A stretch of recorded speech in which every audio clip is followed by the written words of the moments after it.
अस्सलाम वालेकुम dear students, आप देख रहे हैं सैयद अली एकेडमी। और आज की इस वीडियो के हम जिस टॉपिक का जिक्र कर रहे हैं वो है एक्सक्रीशन। तो आइए आज की इस वीडियो को शुरू करते हैं।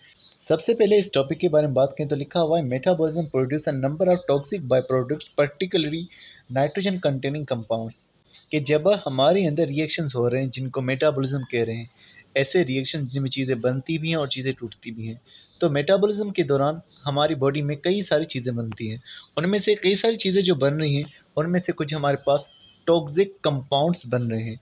लेकिन ये टॉक्सिक कंपाउंड जो जहरीले कंपाउंड हमारे पास बन रहे हैं वो आमतौर पर कौन से हैं? वो नाइट्रोजन कंटेनिंग कंपाउंड है, यानी ऐसे कंपाउंड जिनमें नाइट्रोजन मौजूद है।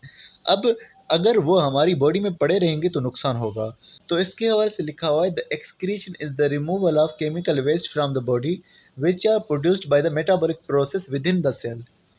एक्सक्रीशन एक ऐसा प्रोसेस है जो कि इन केमिकल्स को निकाल रहा है, ऐसे केमिकल्स को निकाल रहा है जो मेटाबॉलिज्म के नतीजे में प्रोड्यूस हुए हैं सेल्स के अंदर।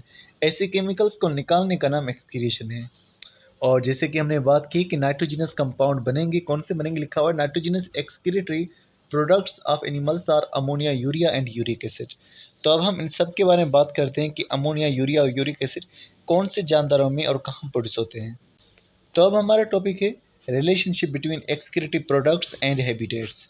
एक्सक्रीटरी प्रोडक्ट और जगह का आपस में ताल्लुक, यानी कि एनिमल्स जो मुख्तलिफ जगहों पर मौजूद हो सकते हैं, यानी कोई पानी में मौजूद एनिमल है, कोई टेरेस्ट्रियल एनिमल है। तो एनिमल्स अलग अलग जगहों पे है और उनका वहाँ पर कौन सा प्रोडक्ट बन रहा है। तो इसके बाद लिखा हुआ है the exact nature of excretory product is determined mainly by the availability of water to the organism which is based upon the habitat. कि कौन सा एक्सक्रीटरी प्रोडक्ट बनेगा ये वाटर की मौजूदगी पर डिपेंड करता है।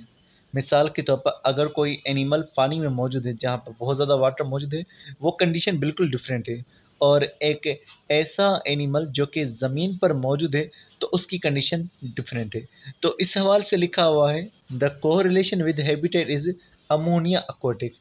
अमोनिया उन एनिमल्स में बनेगा जो कि अक्वाटिक है, क्योंकि अमोनिया गैस है जो पानी में आसानी से मिक्स हो सकती है। तो अमोनिया उन एनिमल्स में बन रहा है जो कि अक्वाटिक एनिमल्स हैं। यूरिया बन रहा है अक्वाटिक और टेरेस्ट्रियल एनिमल्स में। यूरिया पानी के साथ डिज़ोल्व होकर के जा सकता है, लेकिन ये ऐसे एनिमल्स में बन रहा है जो कि वाटर को बचाना चाहते हैं, तो उनके अंदर यूरिया बन रहा है। अब अक्वाटिक में भी बन रहा है और टेरेस्ट्रियल में भी बन रहा है। हमारे अंदर आमतौर पर यूरिया बनता है।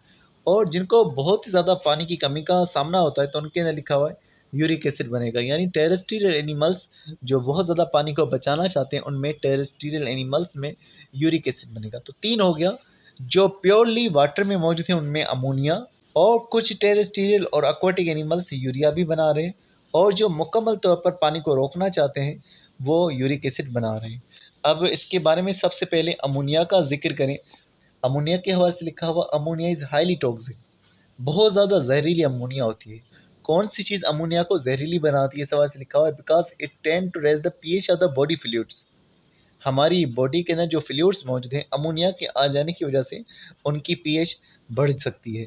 And interferes with the membrane transport function. और उसके अलावा ना सिर्फ ये पीएच को बढ़ा रही है, बल्कि जो मेम्ब्रेन है, यानी कि जो सेल मेम्ब्रेन है या दूसरी मेम्ब्रेन से जहाँ से चीज़ें ट्रांसपोर्ट हो सकती हैं, उनके ट्रांसपोर्ट के काम को भी रोक लेती है। It is highly soluble in water and diffuse rapidly across the cell membrane. पानी में सॉल्युबल है और आसानी के साथ सेल मेम्ब्रेन से बाहर जा सकती है। It is therefore excreted rapidly, और जल्दी से इसको निकाला जाता है। अब अमोनिया क्योंकि इतनी ज़्यादा टॉक्सिक है तो इसे नॉन टॉक्सिक कैसे बनाया जा सकता है? तो लिखा हुआ है 1 gram of nitrogen in the form of ammonia requires 500 millilitre of water to dissolve it to non toxic level. अगर हमारे पास 1 ग्राम नाइट्रोजन का अमोनिया की सूरत में मौजूद है तो उसे नॉन टॉक्सिक बनाने के लिए हमें 500 मिलीलीटर वाटर चाहिए होगा। Such plenty of water can only be afforded by mainly aquatic organism. तो क्योंकि सिर्फ 1 ग्राम अमोनिया को नॉन टॉक्सिक बनाने के लिए आधा लीटर पानी दरकार है, तो हमारी बॉडी में बहुत ज़्यादा तादाद में अगर अमोनिया बनेगा तो हमें पानी भी उस हिसाब से बहुत ज़्यादा चाहिए होगा, जो कि हम लोग इतना ज़्यादा हासिल नहीं कर सकते। तो इसी लिखा हुआ है कि इतना ज़्यादा अमाउंट पानी का वही हासिल कर सकते हैं जो पानी में रहते हैं। इसीलिए लिखा हुआ है particularly those in fresh water animals. तो फ्रेश वाटर एनिमल्स जो हैं उनके पास बहुत ज़्यादा पानी मौजूद है, और उनमें कौन से एनिमल्स आ गए, फिशेस हो गए, प्रोटोजोआ हो गए, स्पंजेस हो गए, सोलन ट्रेड्स हो गए, नाइजीरिया वाले मेंबर्स। तो ये जो हैं अमोनिया को निकाल रहे हैं। Animals which excrete ammonia as their major nitrogenous waste product are called ammonotelic. तो वो जानवर जो कि अमोनिया रिलीज करें उन्हें एमेनोटेलिक कहा जाएगा। अब हम एक और मेटाबॉलिक प्रोडक्ट का जिक्र करें, मेटाबॉलिक टॉक्सिक मटेरियल का जिक्र करें, जो कि है यूरिया, जो कि टेरेस्ट्रियल और कुछ aquatic एनिमल्स में बन रहा है। इसके बारे में बात करें, organism with less fresh water available such as some marine organisms and all the terrestrial organisms remove the most of the nitrogen waste in the form of urea. जो ज़मीन पर एनिमल्स हैं और जो एनिमल्स जिनके पास पानी कम मौजूद है, वो एनिमल्स जैसे कि समंदर में पाए जाने वाले एनिमल्स हैं, वो यूरिया को निकालते हैं। और उसके अलावा लिखा हुआ है मज़ीद, they will often invest some energy to convert the ammonia into the urea. और यूरिया जो बनती है, तो यूरिया अमोनिया में से बनाई जाती है। जब अमोनिया में कार्बन डाइऑक्साइड ऐड की जाती है तो यूरिया बनता है। अब यूरिया की फार्मेशन में इन एनिमल्स को कुछ एनर्जी रिक्वायर्ड होती है, एटीपी रिक्वायर्ड होती है। तो ये कुछ एनर्जी का यूज़ करते हैं ताकि यूरिया बना सकें, which is 1 lakh time less toxic them ammonia. तो क्योंकि ये अमोनिया में से यूरिया बना रहे हैं, तो यूरिया बनाने का इनको फ़ायदा क्या हासिल हो रहा है? फ़ायदा इन्हें ये हासिल हो रहा है कि यूरिया जो है अमोनिया के मुकाबले में 1 लाख गुना जो है कम टॉक्सिक होता है। तो लिखा हुआ है 1 gram of nitrogen in the form of urea requires 50 millilitre water to dilute it to the non toxic level. जहाँ पर अमोनिया को नॉन टॉक्सिक बनाने के लिए आधा लीटर तक पानी दरकार था, वहाँ पर सिर्फ़ और सिर्फ यूरिया को नॉन टॉक्सिक बनाने के लिए 50 मिलीलीटर का पानी दरकार है। तो आप समझ सकते हैं कि कितना कम वाटर खर्च होगा यूरिया को नॉन टॉक्सिक बनाने के लिए। मज़ीद लिखा हुआ, animals which excrete urea as the major nitrogen waste are known as ureotelic. वो एनिमल्स जो कि यूरिया को निकाल रहे हैं उन्हें यूरियोटेलिक कहा जाएगा। अब इस बॉक्स में देखेंगे तो लिखा हुआ है, where do you think the carbon dioxide used in the form of urea comes from. कि आपको क्या लगता है कि कार्बन डाइऑक्साइड जो यूरिया को बनाने में यूज़ हुई कहाँ से आई है? Where does the remainder of the excess carbon dioxide go to be excreted. और जो कार्बन डाइऑक्साइड का ज़्यादा होगा वो कहाँ से निकलेगा? तो पहली बात ये समझिएगा कि जब ग्लूकोज टूटता है तो ग्लूकोज के टूटने के नतीजे में कार्बन डाइऑक्साइड बनती है, जिसका कुछ अमाउंट यूरिया को बनाने में खर्च हो जाता है। उसके अलावा कुछ अमाउंट हमारी बॉडी बाहर भी निकाल देती है जब हम सांस बाहर निकालते हैं। तो इस तरह से कार्बन डाइऑक्साइड हमारी बॉडी से चली जाती है। तो अब हम एक और कंपाउंड का जिक्र करते हैं जिसका नाम है यूरिक एसिड।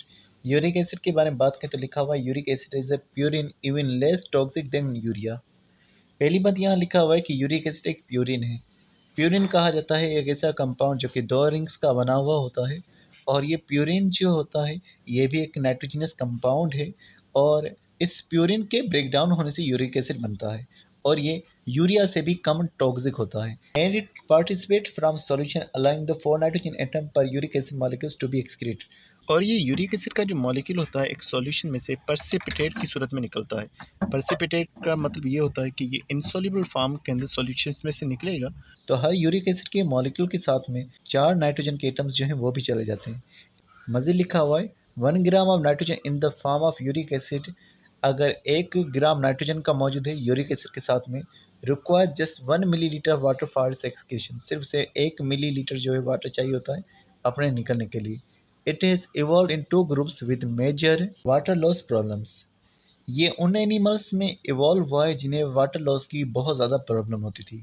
वो 2 ग्रुप्स कौन से हैं? लिखा हुआ है, टेरेस्ट्रियल इन्वर्टिब्रेट्स, ज़मीन पर पाए जाने वाले इन्वर्टिब्रेट्स यानी कि इंसेक्ट, और दूसरा एग लेइंग वर्टिब्रेट्स यानी वो वर्टिब्रेट्स जो कि एग रिलीज़ करते हैं। अब उनमें बर्ड्स और रेप्टाइल्स आ जाते हैं। These animals are called uricotelic, और इन एनिमल्स को यूरिकोटेलिक कहा जाता है। ज़हन में ये रखिएगा कि मैमल्स जो होते हैं वो यूरिया को रिलीज़ करते हैं। यूरिक एसिड रिलीज़ करने वाले हो गए हमारे पास टेरेस्ट्रियल इन्वर्टिब्रेट्स यानी इंसेक्ट, और एग लेइंग वर्टिब्रेट्स यानी कि रेप्टाइल्स और बर्ड्स, और उसके अलावा कुछ तादाद इस यूरिक एसिड की इंसान भी रिलीज़ करता है। तो इस हवाले से यहाँ पर ये बात मौजूद है, human excretes small quantity of uric acid but this is produce from the breakdown of nucleic acid not from the breakdown of proteins. तो इंसान की बॉडी में जब यूरिक एसिड बनता है तो ये हमारी बॉडी के अंदर मौजूद जो न्यूक्लिक एसिड है उसके टूटने से जो है यूरिक एसिड बनता है।